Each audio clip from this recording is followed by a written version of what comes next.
আসসালামু আলাইকুম রহমতুল্লাহি ওয়া বারাকাতুহু। আমরা প্রতিনিয়ত অনেক কাজ করি, নিজের কাজ, অফিসের কাজ, সামাজিক কাজ, অনেক কাজ করি।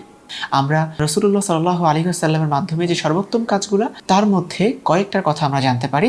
এক নাম্বার হচ্ছে মানুষের মনে খুশির সৃষ্টি করা, কিন্তু সেই খুশির সৃষ্টিটা কখনো মিথ্যা বলে করা যাবে না। দ্বিতীয়ত হচ্ছে ক্ষুধার্তকে খাবার দেয়া। আমাদের চারপাশে যারা আছে, যারা ক্ষুধার্ত, তাদেরকে আমরা খাবার খাওয়াতে পারি। পঙ্গু, অসহায়, অসুস্থ, এদেরকে আমরা সহযোগিতা করতে পারি। যারা দুঃখী আছে, সামর্থ্য অনুযায়ী তাদের দুঃখ দুর্দশা দূরীভূত করার চেষ্টা করা। এবং যারা আহত, যারা অসুস্থ, তাদেরকেও আমরা সামর্থ্য অনুযায়ী সেবা করতে পারি এবং সহযোগিতা করতে পারি।